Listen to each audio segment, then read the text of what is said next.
विचार मंच यांच्या वतीनं महात्मा फुले आणि डॉक्टर बाबासाहेब आंबेडकर यांच्या संयुक्त जयंतीच्या निमित्तानं हा जो काही ऑनलाईन कार्यक्रम होत आहे, आपण सर्वजण जे पाहत आहात आपल्या सर्वांचं मी स्वागत करतो. आयोजकांना धन्यवाद देतो.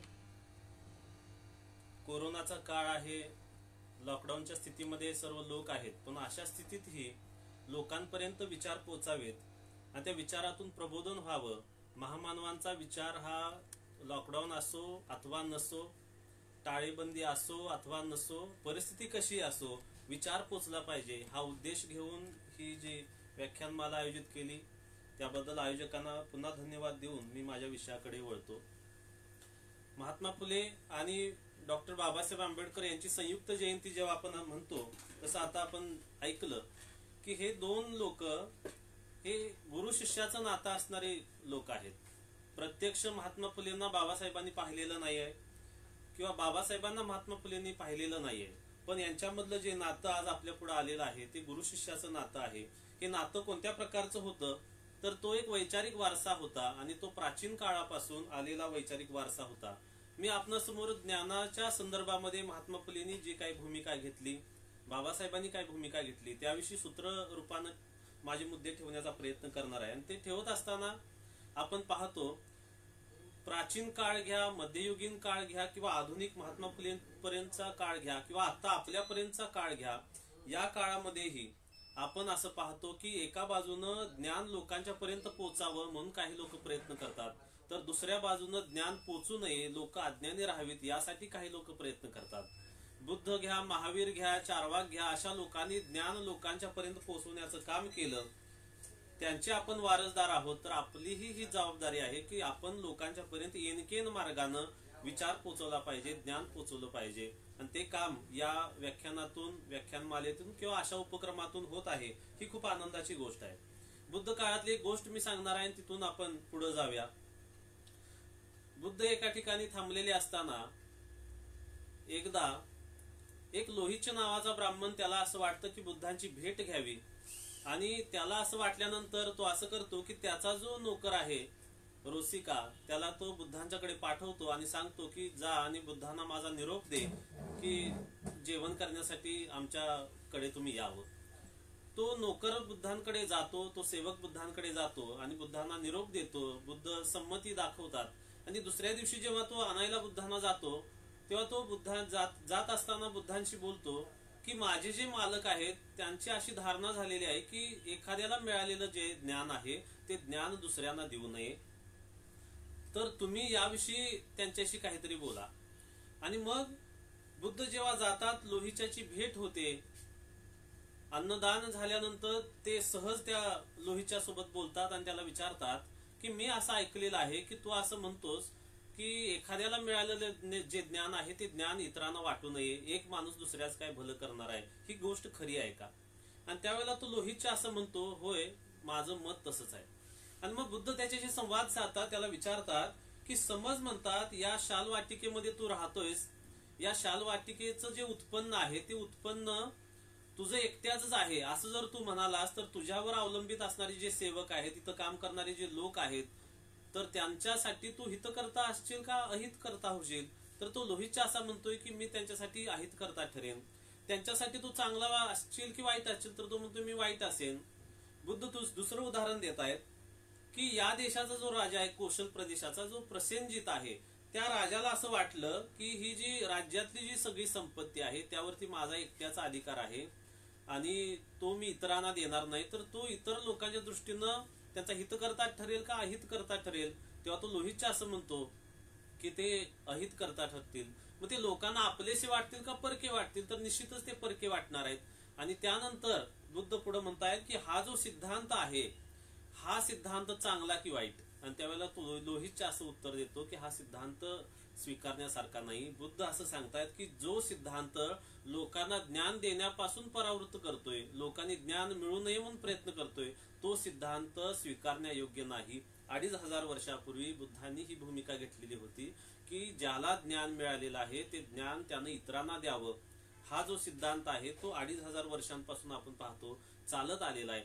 तो ज्ञानाचा मार्ग बंद व्हावा यासाठीही एका प्रकारे प्रयत्न केले गेले, आणि दुसऱ्या बाजूनं ज्ञान मिळावं यासाठीही संघर्ष केला गेला. त्या संघर्षातलं आधुनिक काळातलं सर्वात महत्वाचं नाव कोणतं असेल तर महात्मा फुलेंचं नाव आहे. आणि महात्मा फुलेंची पार्श्वभूमी काय होती तर 1818ला पेशवाई संपुष्टात आली, इंग्रजी राज्य आलं, आणि महात्मा फुलेंचा जन्म 1827चा आहे. साधारणतः 10 वर्ष पण होत नाहीत अशा काळामध्ये महात्मा फुलेंचा जन्म झालेला आहे. राजसत्ता संपली, पेशवाई संपली, इंग्रजी सत्ता आली, पण पेशवाईची जी समाज व्यवस्था होती ती मात्र तशीच जिवंत होती. त्यामुळे पेशवाईमधली जी सामाजिक विषमतेची दरी होती, विषमतेची परंपरा होती, ती मात्र महात्मा फुलेंना त्यांच्या बालपणामध्ये पाहायला मिळाली. ही महात्मा फुलेंच्या जीवनाची पार्श्वभूमी आहे. दुसरी गोष्ट त्यांच्या जीवनामध्ये घडलेली महत्वाची की त्यांना त्यांच्या मित्रासोबत एका वरातीमध्ये गेल्यानंतर तिथून त्यांना एक शूद्र आहेत, माळे आहेत म्हणून त्यांना बाहेर काढलं गेलं, बाजूला थांबायला लावलं गेलं. तो जो प्रसंग आहे तो महात्मा फुलेंना आत्मभान देणारा प्रसंग आहे. आणि तिथं महात्मा फुलेंना जाणीव झाली, मीही सुशिक्षित आहे, मीही चांगले कपडे घालतो, मीही चांगला वावरतो, पण मी विशिष्ट जातीचा आहे म्हणून मला बाहेर फेकलं जातं. ही गोष्ट महात्मा फुलेंना तिथं समजली आणि त्यांच्या जीवनामध्ये आत्मभान निर्माण होणारी ही गोष्ट आहे हे आपल्याला पाहायला मिळतं. म्हणून त्यांनी जेव्हा महात्मा फुलेंनी असा विचार केला की ही जी सगळी समाज व्यवस्था आहे या समाज व्यवस्थेचं मूळ दुखणं कुठं आहे, मूळ प्रॉब्लेम काय आहे, आणि तेव्हा ते चिंतन करत असताना महात्मा फुलेंच्या वरती इंग्रजी शिक्षणाचा पगडा होता. खूप ग्रंथ महात्मा फुलेंनी त्या काळामध्ये वाचलेले होते, मानवी हक्काविषयी महात्मा फुले जागृत झालेले होते. आणि तेव्हा त्यांना असं दिसलं की या देशामध्ये लोक अज्ञानी आहेत म्हणून ते दुःखी आहेत, आणि मग लोकांना जर सुखी बनवायचं असेल तर एक महत्वाचं काम करावं लागेल की लोकांना त्यांच्या अज्ञानातून दूर करावं लागेल. आणि यासाठी मग महात्मा फुलेंनी कंबर कसली आणि लोकांना ज्ञान देण्याचा जो मार्ग आहे तो त्यांनी चोखाळल्याचं आपल्याला पाहायला मिळतं. आणि मग प्राचीन काळापासून आतापर्यंत आपण पाहतो की लोकांना शिक्षणापासून का थांबवलं गेलं, त्याची काही छोटी 1-2 कारणं मी तुमच्या समोर ठेवतोय. की मुळात महत्वाची गोष्ट ही आहे की वैदिक धर्मशास्त्रांनी मनुष्याला म्हणजे विशेषतः स्त्री शूद्रांच्या शिक्षणावरती बंदी आणलेली होती. उपनयन नावाचा जो संस्कार आहे, जो शिक्षणाचा विधी आहे, तो उपनयन विधी बंद केला गेला. आणि ज्यांचा उपनयन विधी बंद केला ते बहुजन आपण पाहतो की शिक्षणापासून वंचित झाले. स्त्रियांचाही उपनयन विधी बंद केला. आणि एक गोष्ट त्यांनी मात्र अशी सांगितली की लग्न हेच त्या स्त्रीचं उपनयन, म्हणजे स्त्रीनं शिक्षण घ्यायचंच नाही, लग्न होणं म्हणजे तिचं उपनयन आहे. आणि त्यामुळे सगळ्या स्त्रिया शूद्र बनल्या आणि ज्यांना शिक्षण मिळालं नाही ते सगळे लोक शूद्र बनले. ही एक गोष्ट. दुसरी गोष्ट, ज्याच्याकडे दारिद्र्य असतं, आर्थिक संपन्नता नसते, ते दारिद्र्याच्या मुळे शिक्षणापासून वंचित राहतात. महात्मा फुलेंच्या काळामध्ये आणि अगोदरही आपण पाहतो की महात्मा फुलेंनी असं म्हटलं की जी पंतोजीची कारनामे आहेत की पंतोजी जर बहुजनांमधला कोणी शाळेमध्ये गेला तर त्याला मारायचं, त्याला त्रास द्यायचा, आणि त्या त्रासानं ती मुलं शाळा सोडून जायची. हेही एक कारण आहे शाळाबाह्य असण्याचं. आणि दुसरी महत्वाची गोष्ट, सगळेच लोक जर शाळा शिकले, सगळेच लोक जर ज्ञानी बनले तर यांची सेवा कोण करणार, गटारी कोण काढणार, सफाई काम कोण करणार, यांचा मैला कोण वाहून घेऊन जाणार, ही महत्वाची अडचण होती. म्हणून एक विशिष्ट गट अज्ञानामध्ये राहावा, ते कायम दरिद्रीच राहावेत, ही जी भूमिका होती ही महात्मा फुलेंच्या नजरेमध्ये आली. आणि मग या अज्ञानाचे तोटे काय होतात आपण पाहतो की एखाद्यानं चुकीचा उपदेश केला, आपल्याला फसवलं तरी तो फसवणारा आपल्याला सन्मानदायक वाटतो. बघा, महात्मा फुलेंनी एका अखंडामध्ये म्हटलंय, शूद्राधिक म्हणे माझा वेद धर्म, अज्ञानास वर्म ठावे नाही. शूद्रांना ज्या वेद वाचायचे अधिकार नाहीत, वेद ऐकायचे अधिकार नाहीत, तरी ते शूद्र वेदांना आपला ग्रंथ म्हणतात. आणि महात्मा फुले म्हणतात हेच अज्ञान आहे, हे लोकांना ठावं नाही. अशा प्रकारे ही गोष्ट आहे. दुसरी गोष्ट, अज्ञानी माणूस जो असतो तो घाबरलेला असतो, त्याला भीती वाटत असते. ब्राह्मणाचे कसब या पुस्तकामध्ये महात्मा फुलेंनी एक प्रसंग दिलाय की एक जोशीबुवा एका स्त्रीला म्हणतात की हे ग्रहणात मूल जन्माला आलेला आहे, ग्रहदशा चांगली नाहीये, आणि ती भीती त्या स्त्रीला घालतात. आणि ती स्त्री पण अज्ञानी असल्यामुळं तिला त्याची भीती वाटते. त्याने असं म्हटलंय, कृत्रिम्याचे बोल पडताच कानी, घाबरले मनी विद्याहीन, माता बाळाकडे पाहून या रडे, सर्व केले वेडे पाखंड्याने. म्हणजे ग्रहदशा वाईट आहे असं सांगितल्यानंतर ती स्त्री रडते का, तर ती स्त्री अज्ञानी आहे, ती विद्याहीन आहे.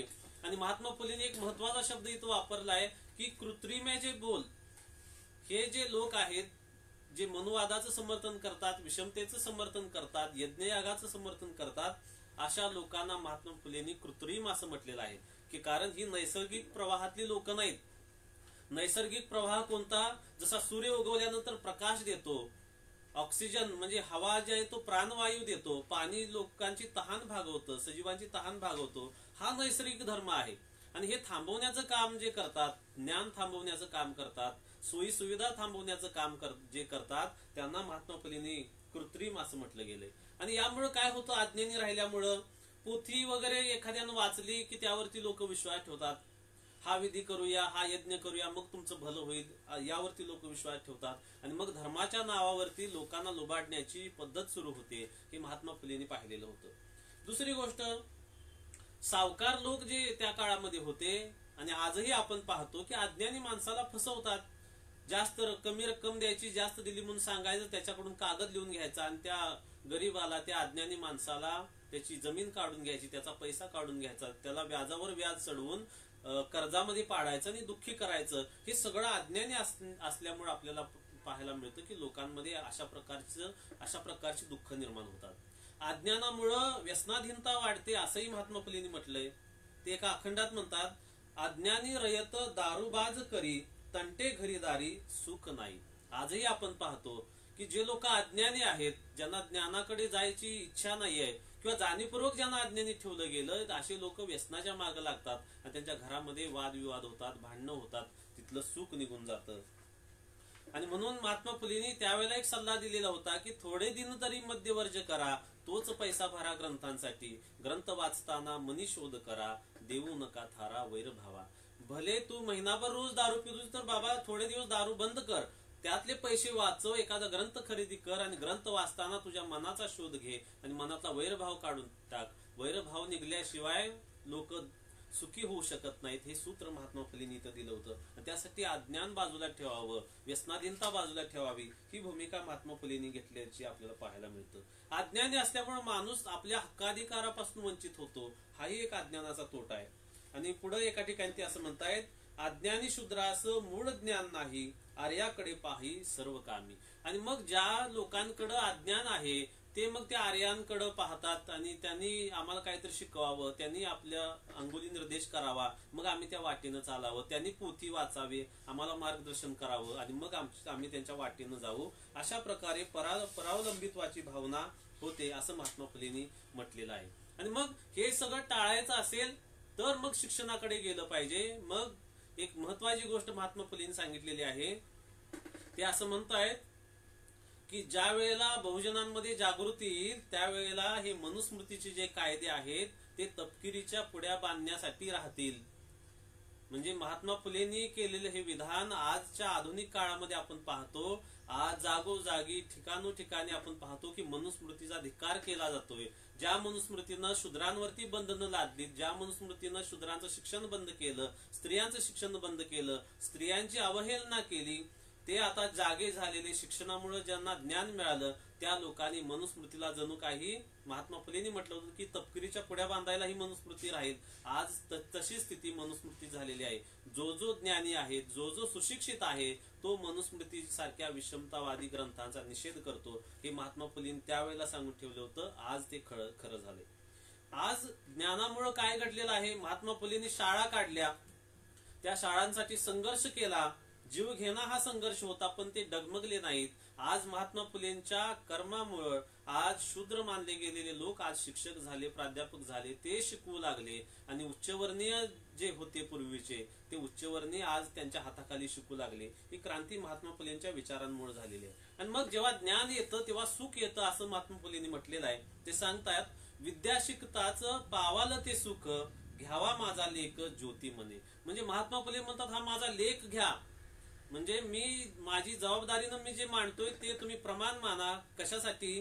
तर विद्या शिकताच तुम्हाला सुख मिळेल, तुम्ही सुखाला पावाल आणि म्हणून हा लेख माझा तुम्ही घ्यावा असं महात्मा फुलेंनी सांगितलेलं आहे. सातत्यानं महात्मा फुलेंच्या विचारांमध्ये विद्या, शिक्षण हे शब्द आपल्याला आढळतात. का?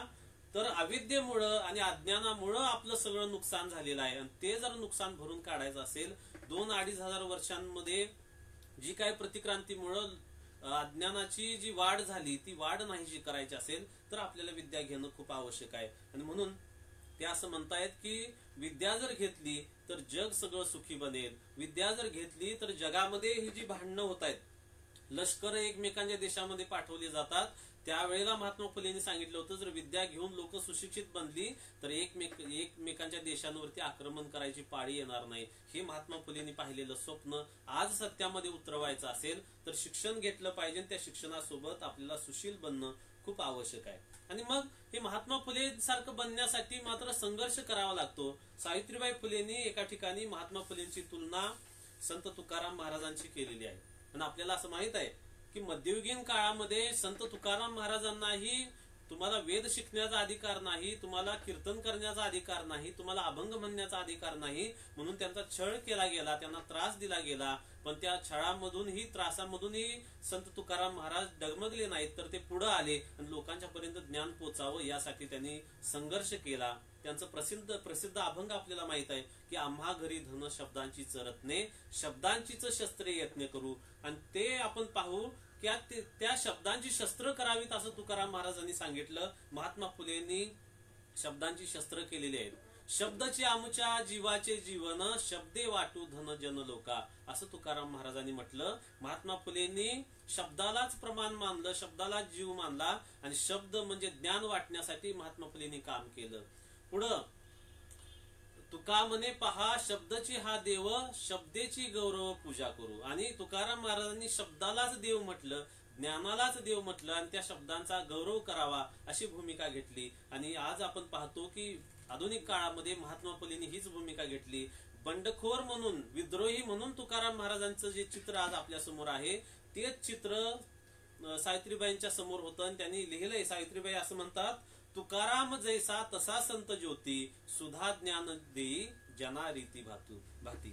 तुकाराम महाराजांसारखाच संत आहे ज्योतिबा, आणि तो अमृताचं ज्ञान, अमृताचं धन लोकांना देतो आणि रीती भाती जगण्याची पद्धती शिकवतो. ही गोष्ट आपल्यासाठी महत्वाची आहे. म्हणजे मध्ययुगीन काळातले तुकाराम महाराज आणि आधुनिक काळामधले महात्मा फुले यांची सांगड घातल्याचं आपल्याला पाहायला मिळतं. आणि म्हणून महात्मा फुलेंचा जो संघर्ष होता तो एका बाजूने ही वैदिक धर्मव्यवस्था नाकारावी, व्यवस्थेची विषमतेची व्यवस्था नाकारावी, आणि दुसरीकडे एक नवनिर्मिती महात्मा फुलेंनी केल्याचे आपल्याला पाहायला मिळतं. एकीकडे हा संघर्ष सुरू आहे तर दुसरीकडे ते शाळा काढतायत, पाण्याचा हौद खुला करतायत, केश वपनासाठी नाभिकांचा संप घडवून आणतायत. हे सगळं एका बाजूनं, म्हणजे एका बाजूला नकार दिलेला आहे आणि दुसऱ्या बाजूला नवनिर्मिती केल्याची आपल्याला पाहायला मिळते. आणि मग हे शिक्षण लोकांच्या पर्यंत पोहोचल्याशिवाय लोकांचं भलं होणार नाही. म्हणून त्यांनी असं म्हटलेलं आहे की मुला मुलींना शाळेत पाठवलं पाहिजे. इतकंच नाही तर ते असं म्हणतायत की सक्तीचा कायदा केला गेला पाहिजे. सक्तीचा कायदा करून मुलं मुली शिकली पाहिजेत. पुढं एका अखंडात ते म्हणतायत, नित्य मुली मुला शाळेत घालावे, अन्नदान द्यावे विद्यार्थ्यास. विद्यार्थ्यांना नित्यपणे शाळेत घालावं आणि अन्नदान द्यावं ही समाजाची जबाबदारी आहे असं महात्मा फुलेंना वाटत होतं. आज आपण पाहतो, आज प्राथमिक शाळेतल्या, माध्यमिक शाळेतल्या मुलांना शिक्षणही दिलं जातं आणि त्याच्यासोबत माध्यान्ह भोजन योजना सुरू केलेली आहे की मुलगा शाळेमध्ये येईल, शाळेमध्येच तो जेवण करेल, म्हणजे पोटाचीही त्याची गरज संपेल आणि बुद्धीचीही गरज भागवण्याचं काम शाळेतनं होईल. ही खरं तर महात्मा फुलेंच्या विचारांचं एक प्रकारे आताचं उपयोजन आहे असं म्हणावं लागेल. शूद्र मुली मुला शाळेत घालावे, सुशील करावे सर्व कामे. आणि ज्या शूद्रांची ही जी अवनत स्थिती आलेली आहे त्यातून ते बाहेर पडायचे असतील तर त्यांना शाळेत घालावं. आणि शाळेत घालून चालणार नाही फक्त, तर त्यांना सुशील करावं, सुसंस्कृत करावं, चांगलं बनवावं, सदाचारी बनवावं आणि सर्व कामांमध्ये त्यांना तरबेज बनवावं ही महात्मा फुलेंची अपेक्षा होती. स्त्री पुरुषांसाठी शाळा त्या घालाव्या, विद्या शिकवाव्या, भेद नाही. कोणताही भेद न ठेवता सर्व स्त्री पुरुषांसाठी शाळा उघडाव्या. पुढं एका ठिकाणी ते असं म्हणतात की शाळा सतत तपासल्या पाहिजेत, शाळेची सतत तपासणी केली पाहिजे, म्हणजे क्वालिटी एज्युकेशन मिळावं अशी महात्मा फुलेंची अपेक्षा होती. हे आपल्याला पाहायला मिळतं. हंटर शिक्षण आयोगाच्या पुढे पण त्यांनी जी साक्ष दिली तिथंही ते म्हणतात की उच्चवर्णीयांपर्यंत थांबलेलं शिक्षण ते तिथंच थांबू नये, तर ते सर्वसामान्य माणसांच्या पर्यंत पोचलं पाहिजे. महात्मा फुलेंचं एकंदरीत चरित्र आपण पाहिलं तर सतत ते संघर्ष करतायत की ज्ञान लोकांच्या पर्यंत पोचलं पाहिजे. कारण जेव्हा ज्ञान पोचतं तेव्हाच माणूस जागा होतो. अज्ञानी माणूस जागा होऊ शकत नाही. ज्ञान ज्याच्याजवळ पोचलेला आहे तोच माणूस बंड करू शकतो, अज्ञानी माणूस बंड करू शकत नाही. म्हणून ते म्हणतायत, विद्या शिकून या गावोगाव फिरा, शहाणे करा शूद्राधिका. ही विद्या शिकून ज्ञान घेऊन आपण गावोगाव फिरलं पाहिजे आणि शूद्रांना आपण शहाणं केलं पाहिजे. ही गोष्ट महात्मा फुलेंच्या चरित्रातून आपल्याला शिकायला मिळते. आज जयंतीच्या निमित्तानं आपण ही एक गोष्ट जरी समजून घेतली की आपण ज्ञान मिळवूया आणि गावोगाव लोकांच्या पर्यंत ज्ञान पोचवूया, इतकं जरी केलं तर महात्मा फुलेंचा विचार आपण पुढे पोचवला असं मला म्हणावंसं वाटतं. आणि म्हणून आज बाबासाहेबांची आणि महात्मा फुलेंची सांगड घालताना ही गोष्ट आपल्याला प्रकर्षानं जाणवते की वैदिक धर्मशास्त्रांची चिकित्सा महात्मा फुलेंनी केली, बाबासाहेबांनीही वैदिक धर्मशास्त्रांची चिकित्सा केली. वैदिक धर्मशास्त्रांच्या मुळे लोकांच्या वरती कर्मकांडाचा पगडा आहे, जाती व्यवस्थेचा पगडा आहे, तो पगडा नाहीसा करायचा असेल तर या धर्मशास्त्रांच्या पावित्र्यावरचा विश्वास नष्ट केला पाहिजे. ही भूमिका बाबासाहेबांनी पण त्यांच्या आयुष्यामध्ये घेतली. महात्मा फुलेंनी शाळा काढल्या, बाबासाहेबांनीही शिक्षण व्यवस्था आरंभ केली. महात्मा फुलेंनी ही धर्मचिकित्सा केली, सार्वजनिक सत्यधर्म प्रकाशात आणला. आणि तो प्रकाशात आणताना ते काय म्हणतायत की या मनुवाद्यांच्या तावडीतून सर्वसामान्य लोकांची सुटका व्हावी यासाठी हा सत्यधर्म आहे.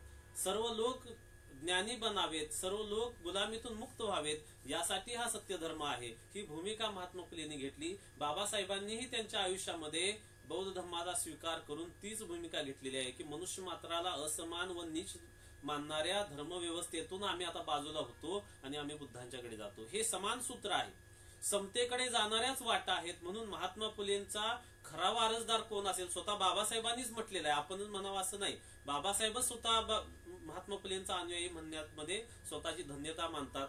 तर हे समान सूत्र दोघांच्या मध्ये आपल्याला दिसतं की धर्म चिकित्सा आहे, शिक्षण लोकांच्या पर्यंत पोहोचवणं आहे, शाळा निर्मिती आहे, शाळेसाठी जे काही लागेल, वसतिगृह लागेल, इतर जी व्यवस्था लागेल ती व्यवस्था करण्याचं काम या दोघांनी केल्याचं आपल्याला पाहायला मिळतं. महात्मा फुलेंच्या जीवनातून आणखी एक गोष्ट आपल्याला प्रकर्षानं जाणवते की त्यांनी सावित्रीबाई फुलेंना जे उभा केलं ही गोष्ट आज घडीलाही अतिशय प्रेरणादायक आहे. स्वतः सावित्रीबाई फुलेंना त्यांनी शाळेमध्ये शिक्षिका म्हणून नेमलं इतकंच नाही तर सावित्रीबाईंनी सुद्धा ग्रंथ लिहिलेले आहेत. महात्मा फुलेंच्या भाषणाचं संपादन केलेलं आहे. एक स्वतंत्र कवयित्री म्हणून सावित्रीबाईंचं मोठं स्थान आहे. स्वतः निर्णय घेण्याची प्रक्रिया सावित्रीबाईंची चांगल्या प्रकारची होती. महात्मा फुलेंच्या खांद्याला खांदा लावून सावित्रीबाईंनी हे काम केलेलं आहे. म्हणजे दोघांचंही अस्तित्व असं स्वतंत्र आहे. महात्मा फुलेंनी सांगितलं म्हणून सावित्रीबाईंनी काम केलं अशातला भाग नाही. तर सावित्रीबाईंच्या जवळ जी स्वतःची एक नैतिक अधिष्ठान स्वतःच होतं ते जबरदस्त होतं, ते मजबूत होतं, हे आपल्याला पाहायला मिळेल. आणि म्हणून सावित्रीबाईंनी असं म्हटलेलं आहे एका ठिकाणी महात्मा फुलेंच्या बाबतीत की जेव्हा हे लोक जागे होतील तेव्हा हे जाती जातीचे भेद राहणार नाहीत. आजही आपण पाहतो की अमुक एक महामानव धरला तर तो कुठल्या जातीचा आहे, या जातीचा तो मानव, त्या जातीचा तो महामानव, अशी जी व्यवस्था आहे ती व्यवस्था लोक नाकारतील. सावित्रीबाईंनी महात्मा फुलेंच्या बाबतीत म्हटलंय, जरी जन्मला शूद्र माळी म्हणून खरा महार तो त्यास माळी न मानी. म्हणजे जरी ते शूद्र माळी म्हणून जन्माला आले असले तरी खरा जो महार आहे तो त्यांना माळी मानणार नाही. महार याचा अर्थ जे शोषित पीडित लोक आहेत ते मात्र त्यांना माळी म्हणून मानणार नाहीत. चिरंजीव ज्योती मनु उच्च झाला, नमस्कार माझा अशा ज्योतिबाला. ज्या ज्योतिबानं लोकांचं कल्याण केलेलं आहे अशा ज्योतिबाला माझा नमस्कार आहे असं सावित्रीबाईंनी म्हटलेलं आहे. आणि ही जी विचारधारा आहे, बाबासाहेबांनी केलेलं काम असेल, महात्मा फुलेंनी केलेलं काम असेल, या कामातून एक गोष्ट आपल्या ध्यानामध्ये येते की या लोकांनी सातत्यानं स्वतःची जी एक सुरक्षितता आहे, स्वतःची जी वैयक्तिक शांतता आहे ती थोडीशी बाजूला ठेवून समाजासाठी संघर्ष अंगावरती घेतलेला आहे.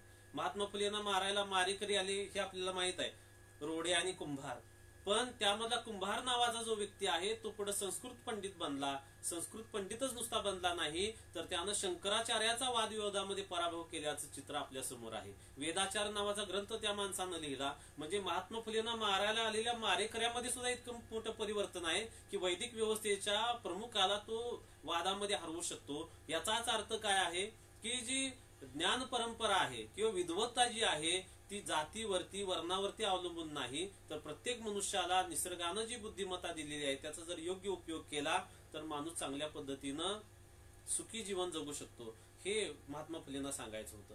दुसरी गोष्ट, जे शिक्षक नेमले जाणार आहेत, अतिशय व्यवहारी महात्मा फुलेंनी भूमिका घेतलेली होती की जाती व्यवस्था मजबूत असण्याच्या काळामध्ये एका जातीचा व्यक्ती दुसऱ्या जातीच्या व्यक्तीला चांगल्या प्रकारे शिकवेलच अशातला भाग नाही, आणि म्हणून वेगवेगळ्या जातीचे शिक्षक नेमावेत जेणेकरून ते त्या जातीतल्या विद्यार्थ्यांना आपुलकीनं जवळ घेऊन ज्ञान देतील. ही प्राथमिक टप्पा आहे. याचा अर्थ असा नाही की जाती व्यवस्था महात्मा फुलेंनी बळकट केली, उलट जाती व्यवस्थेचं वास्तव स्वरूप ध्यानात घेऊन त्या वास्तवामध्ये काय आपल्याला प्रयोग करता येतील का, ते प्रयोग महात्मा फुलेंनी केलेत. त्यांनी असं म्हटले, नेमा गुरु अन्य जातीचे, नमुने सात्विक ज्ञानाचे, निवळ माळ्या कुंब्याचे, दुसरे महार मांगाचे, बीस घ्या अनुभवाचे, वृक्ष मग देईल फळास हो, सुख मग होईल शूद्रास हो, लाजवा भूदेवास हो.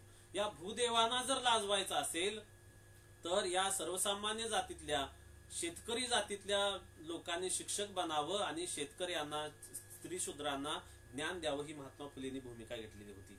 आणि पण त्या शिक्षकानं आपण शिक्षक झालेलो आहे म्हणून जसं पंतोजी लोकांना फसवायचे, विद्यार्थ्यांना खोटा धर्म सांगून फसवायचे, तर तसं न करता ते म्हणतात की मुडा फसवूनी गुरु होऊ नका, सत्यत्वास धक्का ज्योतीमध्ये. सत्याला धक्का पोचेल अशा प्रकारचं शिक्षण व्हायचं नाही. मूढ लोक आहेत त्यांना आपण फसवायचं नाही, उलट त्या मूढांना ज्ञानी करण्याची प्रक्रिया शिक्षकांना करायची आहे. आणि म्हणून ते म्हणतात की जो शिक्षक असेल तो प्रशिक्षित असला पाहिजे. महात्मा फुलेंनी असं म्हटलं की प्राथमिक शिक्षक जो आहे, जो पहिल्यांदा म्हणजे पाया घडवतो, तो माणूस प्रशिक्षित असला पाहिजे.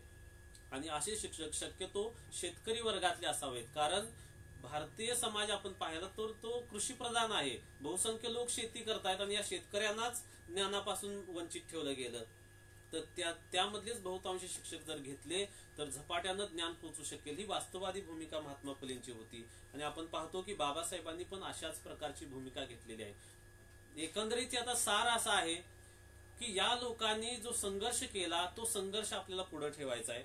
आणि तो संघर्ष करण्यासाठी केवळ मनात आलं म्हणून संघर्ष करायचा नाहीये, तर आपल्याला ज्ञानी बनायचं आहे, ज्ञान घेऊन मजबूत बनायचं आहे. ज्ञानाचं शस्त्र तुकाराम महाराजांनी जसं म्हटलंय, शब्दांचीच शस्त्रे यत्न करू, तसं ज्ञान मिळवून आपल्याला संघर्ष करायचा आहे. त्यासाठी योग्य प्रकारचं प्रशिक्षण घ्यायचं आहे. विषमतेविरुद्ध लढण्यासाठी जी हिंमत आहे ती हिंमत पण असणं खूप आवश्यक आहे. म्हणजे सगळेच लोक सुशिक्षित झाले आणि ते ज्ञानी बनले, लोकांना ज्ञान द्यायला लागले, विषमतेविरुद्ध संघर्ष करायला लागले, असं झालं नाही. महात्मा फुलेंच्या काळातही झालं नाही. त्यामुळे महात्मा फुलेंच्या हयातीमध्येच असे लोक त्यांना सापडले. आणि आज तरी आपल्याला अनेक लोक सापडतील जे शिक्षक झाले, इंजिनियर झाले, डॉक्टर झाले, पण असे सगळेच लोक समाजासाठी पे बॅक टू सोसायटी म्हणून काम करत नाहीत. तर त्यांनी काम करावं अशी एक आपली अपेक्षा आहे. जर या महामानवांचे विचार त्यांच्यामध्ये काही रुजले असतील, बीज रूपानं का असतील, तरी त्यांनी याचा विचार करावा की आपल्याला जे मिळालेलं आहे ते इतरांच्या पर्यंत पोहोचवण्याचा प्रयत्न करायला पाहिजे. दुसरी गोष्ट, हा जो मार्ग आहे हा खडतर प्रवास आहे, काट्याकुट्यांचा मार्ग आहे. म्हणजे एकीकडं आपण ज्ञान घेतलं, इथली यज्ञ व्यवस्था आपण नाकारली, चातुर्वर्ण्य नाकारलं, वेद नाकारले, तर इथं लोकांवरती हल्ला होणार आहे, त्रास दिला जाणार आहे, प्रसंगी जीव घेतला जाणार आहे, हे गृहीत धरून या मार्गावरती चालण्याची प्रेरणा महात्मा फुलेंच्या मधून आणि बाबासाहेबांच्या चरित्रामधून आपल्याला मिळते.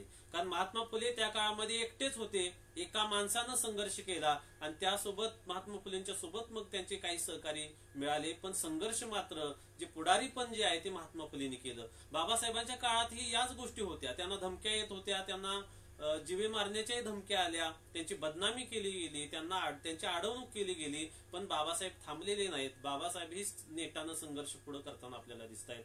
तर आपल्याला जर चळवळीमध्ये काम करायचं असेल तर ही गोष्ट आपण ध्यानात घेतली पाहिजे की या मार्गावरती आपल्याला संघर्ष करावा लागणार आहे, त्रास सहन करावा लागणार आहे, आणि त्रास सहन करत करतच या मार्गाने पुढे जायचं आहे. बुद्धाने एकदा भिक्खूंना असं म्हटलेलं होतं की भिक्खूनो, युद्धामध्ये मधला हत्ती ज्याप्रमाणे बाण सहन करतो, युद्धातले बाण सहन करून तो पुढे पुढे जात राहतो, त्या प्रकारे लोकांची निंदा तुम्ही सहन केली पाहिजे. लोक काही म्हणत, पण आपल्याला चांगलं काम जर करायचं असेल तर आपल्याला पुढे जावं लागेल. ही भूमिका महात्मा फुलेंच्या आणि बाबासाहेबांच्या चरित्रामधून आपल्याला मिळते. एकटे जरी आपण असू तरी सत्याचा मार्ग सोडता कामा नये, ही सुद्धा महात्मा फुले आणि बाबासाहेबांच्या चित्रातून शिकण्यासारखी गोष्ट आहे.